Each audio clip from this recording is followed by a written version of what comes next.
पंजोथा साहब, बात हुई कि लाहौर का जलसा जो है वो नहीं किया जाएगा, तमाम तर तवज्जो जो है वो इस्लामाबाद के जलसे के ऊपर मरकूज़ रखी जाएगी। बसरा साहब ने भी आके ऐलान किया है इसका, लेकिन कुछ लोग कहते हैं कि यहाँ पे इंतजामात मुकम्मल नहीं थे जिसकी वजह से ये मनसूख किया है और तवज्जो जो है वो इस्लामाबाद की तरफ मरकूज़ कर ली। बहुत शुक्रिया, बड़ी नवाजिश आपने मौका दिया। पहली बात तो ये कि 27 तारीख के लिए हमने लाहौर हाई कोर्ट से रजू किया हुआ था, जो कि हमें जगह भी नहीं दी गई और उसकी परमिशन नहीं हमें मिली कि इस जगह के ऊपर आप कर लें, नंबर 1, जिसकी वजह से एक गैर यकीनी सूरत हाल थी, क्योंकि हम तो कानून और आइन को मानने वाले हैं, हम तो नहीं कानून को हाथ में लेने वाले। इसलिए हमने कहा कि उसको मुलतवी करके, क्योंकि हमें NOC जो है इस्लामाबाद में जलसे के हवाले से मिली हुई है 8 तारीख की, तो लिहाजा होगा। नहीं पंजोता साहब, माजरत से NOC तो आपने हमेशा ही ली है और NOC से एक दिन पहले या 1 घंटा पहले या 4 घंटे पहले NOC कैंसिल भी हो जाती है। इस दफ़ा क्या सूरत रहेगी?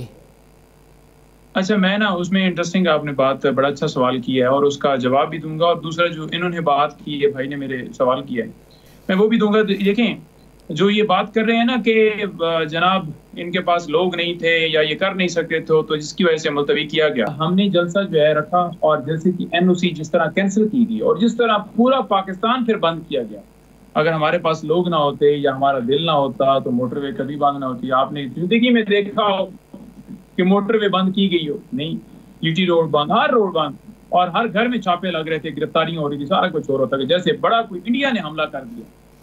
क्यों फिर NOC कैंसिल करनी पड़ी? क्यों से ये सारा करना पड़ा? इसी वजह से, क्योंकि पता था कि आवाम का समंदर जो है वो इस्लामाबाद आ रहा है और ये कंट्रोल नहीं हो पाएगा, तो इस वजह से सुबह 7 बजे फिर दरवाजा भी खोलना पड़ा। हालांकि वकला की मुलाकात पे भी पाबंदी थी, आम सियासी लोग जो है वो जाते थे, कहते पॉलिटिकल बात नहीं हो सकती, लेकिन फिर दरवाजा खोलना पड़ा कि खुदारा जो है उसको थोड़ा सा मुलतवी कीजिए। और खान साहब ने इस चीज को देखते हुए कि एक तो मजहबी जमातें आई हुई हैं और दूसरे नंबर पर 9 मई का दोबारा जो है इंसिडेंट, दोबारा हमारे ऊपर मलबा डाल दी जाए, क्योंकि खान साहब कानून को मानने वाले हैं और उन्होंने एक दफा फिर मैसेज दिया कि हम पुरअमन जमात। 28 तारीख को हड़ताल की कॉल है, क्या तहरीक इंसाफ इसकी हमायत कर रही है?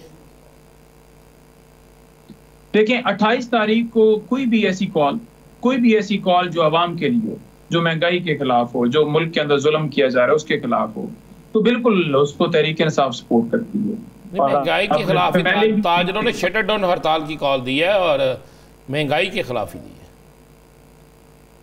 देखें, बिल्कुल जी, अब देखें यूटिलिटी स्टोर वाले आए, आपने देखा होगा कि पाकिस्तान तहरीक इंसाफ मुख्तलिफ रहनुमाओं ने मुख्तलिफ जगहों के ऊपर ट्वीट्स भी किए, बात भी की, हम सब ने बात की कि 16-17 हज़ार मुलाजमीन को आप जो है वो बेरोजगार कर रहे हैं, उनको नौकरियां कौन देगा?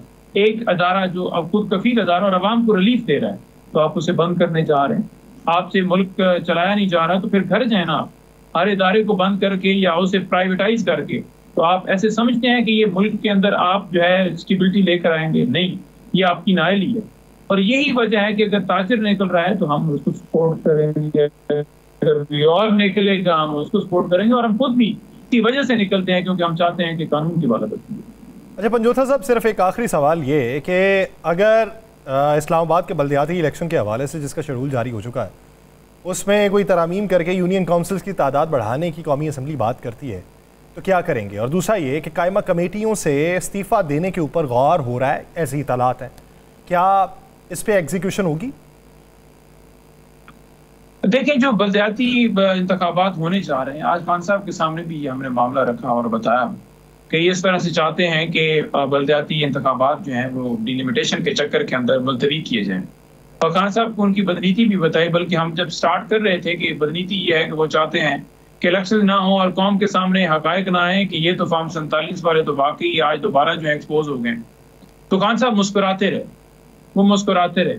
उन्होंने कहा कि देखें, ये इस तरह की कोई भी चीज़ें कर लेना, ये जो 2 महीने है ना बड़े हैं, इन 2 महीनों के अंदर जो है, क्योंकि इनके ऊपर कोई ट्रस्ट ही नहीं करता, और ये अगर चाहते हैं ना या समझते हैं या ये सोच रहे हैं कि बाहर से कर्जे लेकर और मुल्क को आगे चला लेंगे, मुल्क जो है जब तक आपकी इनकम नहीं बढ़ती, आप मुल्क जो है वो नहीं चल सकता। और उस वक्त चल सकता है जब पूरी दुनिया को पता होगा कि आपके मुल्क के अंदर जो है कानून और आइन है और आप अवामी नुमाइंदा हुकूमत है।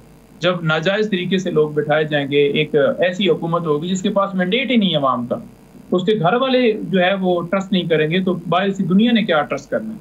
और जब इन्होंने इन्वेस्टमेंट करनी हो تو یہ دبئی اور یو کے USA اور ادھر جاتے ہیں اپنی انویسٹمنٹ کرنے کے، اسی لیے جاتے ہیں نا کیونکہ انہیں خود پتہ ہے کہ ہماری جو ہے یہاں پر کوئی بھی چیز جو ہے سیف نہیں ہے. تو انہوں نے ملک کا حال ہی تینوں ادوار کے اندر یہ کیا ہے کہ آج جو ہے یہ اپنی پراپرٹیاں باہر بنا کر اور ادھر آتے ہیں اور کہتے ہیں کہ ہم ملک کی خدمت کر رہے ہیں. بیسیکلی صرف لوٹ مار ان کا کام ہے اور ان کا کوئی دھندا نہیں ہے.